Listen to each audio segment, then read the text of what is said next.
Shot in 4K ultra high definition. Your number one source for local news. WRAL News. Coverage you can count on.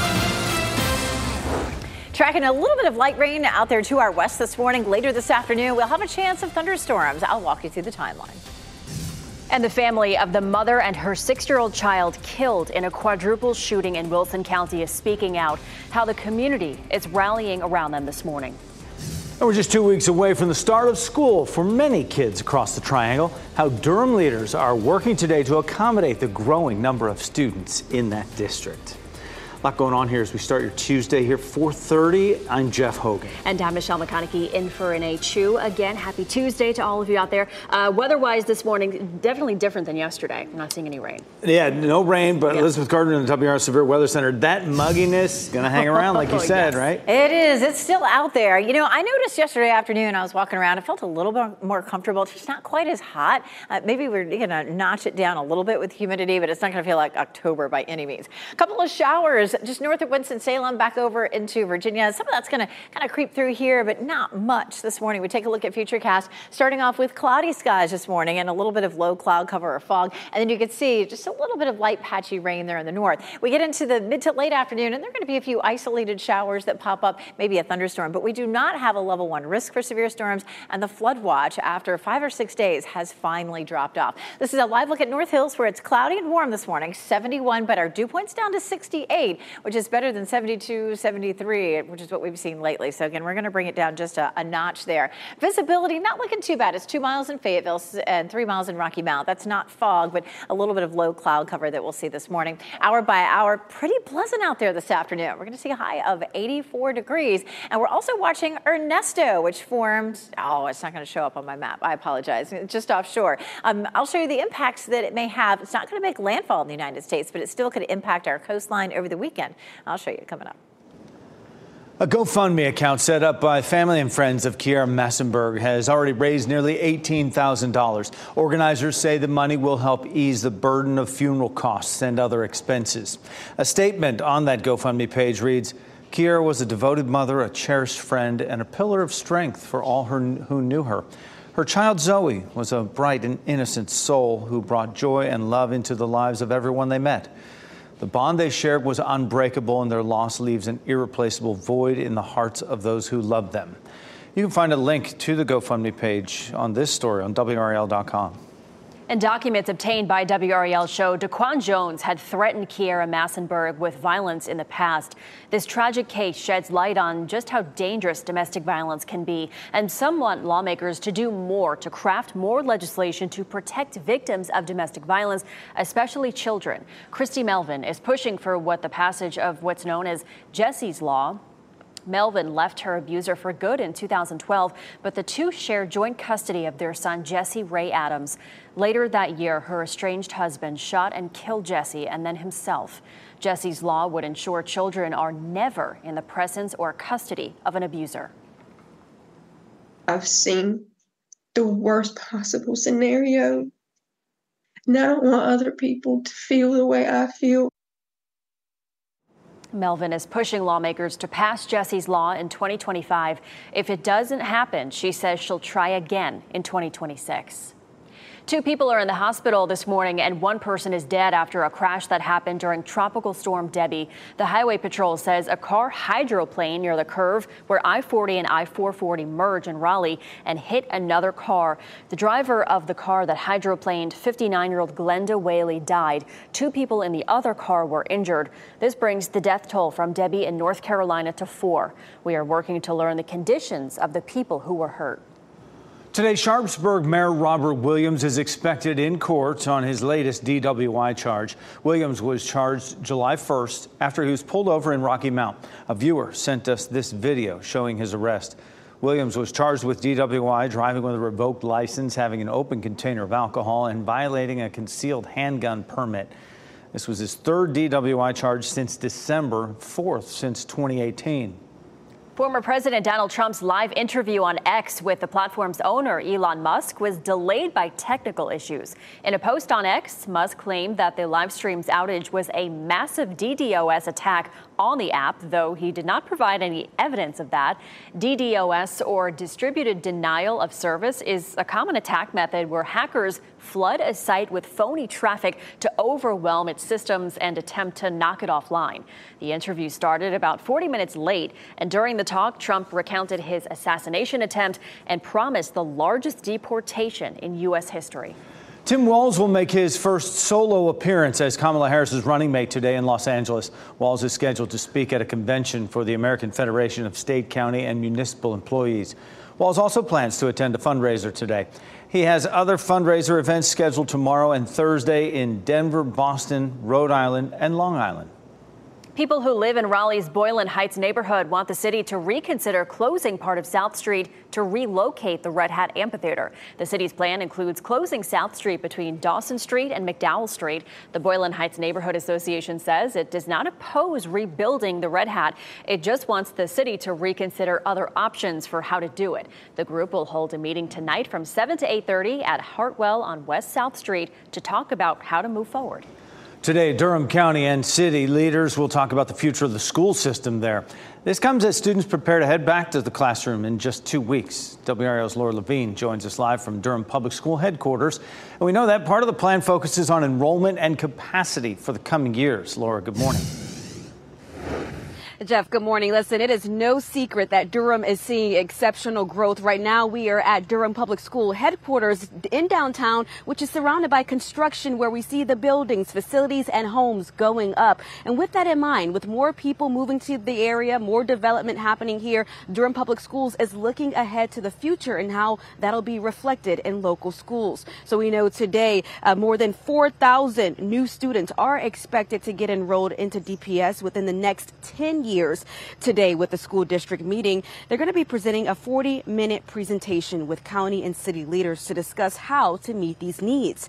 They will look at what they call long-range planning for synchronized enrollment, capacity concerns, and resident development across the Bull City. We asked Superintendent Anthony Lewis on his first day on the job yesterday how he plans to tackle this issue. I'm very well aware of the potential increase of potentially 4,800 students over the next 10 years. And so it's incumbent upon us to make sure that we are making decisions today that will benefit those scholars that are not even in our buildings yet. Yes, today, city and county leaders will determine what funding needs will need to come from this. After the data that's being presented today, they're going to determine the next steps. That meeting begins at 9 o'clock this morning. Laura Levine, WRAL News, live in Durham. And covering Wake County, it's the start of the traditional school year is 2 weeks from today, and schools there are considering security upgrades to ensure your child's safety in class. The County Board of Commissioners and Board of Education will hold a joint meeting on the topic tonight, and some of the notable new recommendations include consistent door locking mechanisms and shatterproof glass. Weapons detection systems were also listed as an idea for school leaders to consider, but they weren't discussed at yesterday's meeting. Durham Salvation Army is working to clean up and replace electronics that were stolen during this break-in. You see it right here. It was all caught on camera. Surveillance video shows a person breaking through that door, coming inside. This happened around midnight Monday at the Liberty Street location. Salvation Army officials say the damage and stolen electronics total in the thousands of dollars. Somehow the man spent nearly 4 hours inside that building. It's going to be some cost, but it's a setback. But by any means, it doesn't distract us from the mission. The police are trying to figure out who that person is who's responsible. And we're working to learn the conditions of 2 firefighters hospitalized after battling a house fire in Wake Forest. The WRAL Breaking News Tracker was at the scene yesterday afternoon on Mangum Hollow Drive. The chief says one firefighter fell down the stairs while another suffered from heat-related issues. Both were taken to the hospital as a precaution. The homeowners were home when the fire started, but they were all able to get out safely. The family cannot live in the home because of smoke damage. 20 minutes before 5 on your Tuesday, realtors across the U.S. are bracing for a seismic shift in the way they do business. The new rules rolling out this weekend for agents nationwide. And U.S. gymnast Jordan Childs will have to return her bronze medal after her appeal is denied. The reaction from Team USA this morning. And we give you this live look in Zebulon this morning. A little bit cooler today. It comes with a chance for some rain as well. And meteorologist Elizabeth Gardner will time all that out for us next.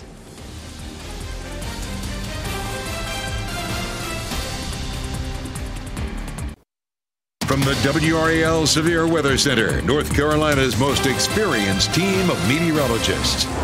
It's 4:43. It's dry right now, but we have cloudy skies as you're heading out the door this morning, maybe even a little bit of low cloud cover. A couple little showers that are back to the west. Those are not really going to have much of an impact on us. I'll be tracking those on radar. Could see a little sprinkle from Durham and Raleigh northward during the morning commute, but we'll have a better chance of some scattered storms this afternoon. Looking at a pretty small chance this morning, but a 40% chance this afternoon as we have one more round of showers and thunderstorms before the rest of the week looks pretty quiet. Checking temperatures heading out the door. That's what you'd expect. 71 in Durham, 71 Raleigh, 71 in Fayetteville. And again, we're stuck under some clouds right now. If you're headed out for exercise, it's not going to be a terrible afternoon. You have to watch out for some of those storms, but temperatures will be in the mid 80s. I'll show you some cooler mornings ahead coming up. Good morning, Chris Lovinggood here in the WRAL Live Center. Yesterday, we brought you those flames that were breaking out north of Athens. Well, this is a suburb in North Athens in Greece. You see that house on fire right there? Clearly seeing the fire through the threshold of that door.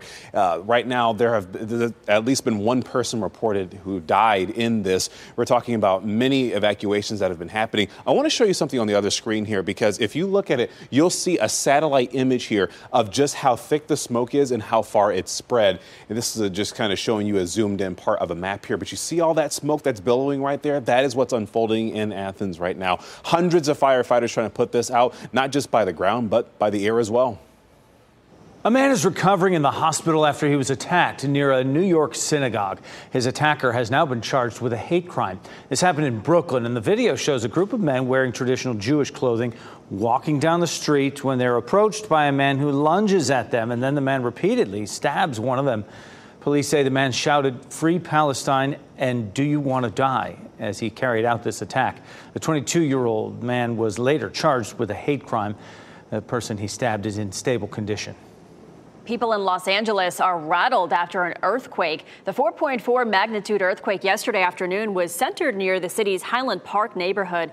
Another quake hit that same area in June. Authorities say there was no significant damage from the earthquake aside from a broken water pipe at Pasadena's City Hall. The site of the deadliest church shooting in U.S. history was torn down yesterday despite protests from some families. Last month, a judge cleared the way for the First Baptist Church of Sutherland Springs, Texas, to tear down the sanctuary where the attack happened. Church members voted in 2021 to tear it down, but some families filed a lawsuit hoping for a new vote on the building's fate. In 2017, a gunman killed more than 24 people inside that building, and until now, the site had been kept as a memorial that included the names of the people killed.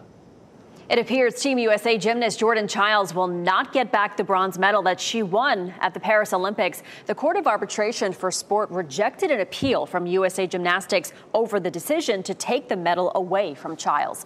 Childs originally placed 5th in the floor exercises at the Games. USA Gymnastics filed an inquiry over her score, and it was adjusted, which put her in 3rd place. After she was awarded the bronze medal, the Romanian team filed another challenge, arguing Team USA missed the deadline for a review by just 4 seconds. USA Gymnastics says it will continue to pursue the case. In Johnston County, a groundbreaking for a new high school is happening today. This is a rendering of the future Wilson's Mills High School. The project will cost just shy of $100 million. The goal is to finish construction by June of 2026. The groundbreaking is happening 9 o'clock this morning. It's beautiful. Yeah, it is. A new study reveals evidence of an underground reservoir deep beneath the surface of Mars. Data from a retired NASA mission shows the groundwater would likely cover the entirety of Mars to a depth of 1 mile. The data came from NASA's InSight lander. It studied the interior of the planet from 2018 to 2022, and the water is about 7 to 12 miles below the surface. Researchers say if the water could be accessed, it would be a new place to search for life on Mars. 4:47 the time right now. We saw those sprinklers, Elizabeth, over in Zebulon just a few minutes ago. No more. Stop the water, please. Right. We've had enough. We're all good. Thursday, the drought monitor will come out, and it will take into account all that rain we saw from Debbie. And I think that most of the state should be wiped clean at that point, which is great news. But we do still have some showers coming. This is just a little bit of light rain. The bulk of that is going to dissipate before it gets here, but it wouldn't be out of the question to see a quick little sprinkle from the Triangle area north. Maybe in another couple of hours. Right now it's 4:48, so maybe sometime in the 6 or 7 o'clock hour. Futurecast really not showing much of that, but definitely some cloud cover and possibly some low clouds as well. Finally, we get closer to lunchtime, you can see some of those light showers that are back to our west, but not much of that arrives here. And then we get to 5 o'clock this afternoon and a couple of showers, maybe an isolated thunderstorm, but we don't really have a risk for severe storms here. Down into South Carolina is our closest risk for severe storms for today. So a pretty quiet day, just some cloud cover this afternoon with a couple of sprinkles or two. And then getting into Wednesday, we really look nice and dry. It's cloudy over North Hills right now. And again, some low cloud cover with us, a little patchy fog. 71 is our temperature, but check out that dew point. We like it when the dew point in the summertime gets down into the 60s. It doesn't feel quite as oppressive. I mean, 68 is still going to feel humid. If we could get it down into the low 60s, it would be better. But you know, hey, we'll take what we can get. Looking at the chance of some scattered showers this afternoon. So we do have the tower lit in green this morning. 84 in Raleigh, 83 Durham, 88 in Fayetteville. Not so bad, actually. Kind of nice to have those temperatures in the 80s. And we do have a nice little dip today and tomorrow and even Thursday. We're going to be a little closer to tolerable in terms of the dew point, but it does begin to ramp up a little bit more over the weekend, and we'll have a better chance for some scattered thunderstorms. We're going to have some really pleasant mornings now in our forecast. Our normal low is 69, and typically in the summertime, you know, we're in the low to mid 70s, but tomorrow morning 67, 66 Thursday is 67, Friday 69, Saturday. I mean, not bad at all. Then it's a little more humid, a little warmer as we get into the weekend. Our afternoon highs below normal. How about that? 89 is our normal high, and mid to upper 80s all the way through Saturday. So again, not too much to complain about, really. Looking at a better chance of some scattered storms Saturday and Sunday, but even then, it's a 30% chance. So we're getting into a better forecast for getting outside and enjoying. You may want to think twice about heading to the beach over the weekend. We're going to talk more about tropical storm, eventually Hurricane Ernesto, that could be affecting our coast. We'll take the mid-80s. Yeah, I like certain. it. Thanks, Elizabeth. Well, British Olympian Tom Daley is retiring from diving. What he says he'll focus on now after stepping away from the platform. And art by Banksy is popping up all over London, the new animal-inspired work.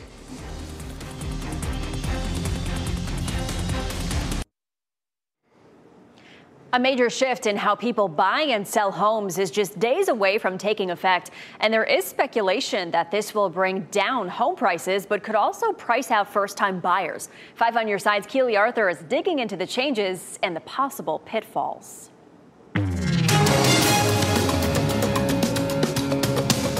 Ask me any question about Algebra 2 or calculus, I'm your girl. But the home buying process is completely foreign. As a first-time home buyer, Carly Clift is thankful to have a trusted family friend as her buyer's agent. She's also glad she doesn't have to pay that agent's fee. Yeah, it would have definitely affected how much house I, could have purchased. The seller typically pays the 6% fee that the buyer's agent and seller's agent split. But new rules taking effect August 17th could lead sellers to stop offering to pay the buyer's agent's portion of that fee, which at 3% on a $300,000 house is $9,000. That's a lot of extra cash a buyer would have to come up with. My worry with some of the pushback would be that a lot of it will fall on the buyers. And buyers may say, well, I can't afford a buyer agent, and so I'm going to go this alone. That could lead to costly mistakes. So a buyer could purchase a home believing that everything works, only to find out after closing that, oh, there's been a leak, or there's been an issue with a major component of the house. But it's not all negative. This could lead sellers to offer higher compensation to buyers' agents as an incentive. It widens your pool of buyers that could afford to purchase your home. There are other changes to know about. Before you start touring homes, you're going to have to sign an explicit deal with your buyer's agent. It's important to pay close attention to what's in that agreement and vet your agent before signing. Ask them things like how much experience they have, how many transactions they've completed, and what kind of support they get from their brokerage.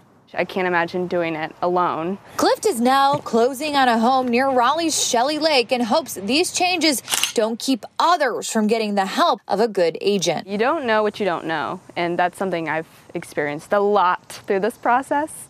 And at this point, you can not roll the buyer's agent fee into your mortgage. Keely Arthur, 5 on your side. Some new Banksy artwork is popping up around London. The mysterious street artist turned a police box in London into a large fish tank. Some of the other pieces in the animal-themed series, which have shown up in recent weeks, include a rhinoceros, a goat high up on a ledge, pelicans catching fish above a fish and chip restaurant. I love that one. And also a pair of elephants. I like the parking job on behalf of the rhino. British diver Tom Daley is retiring. His announcement comes after he won his 5th Olympic medal at the Paris Games.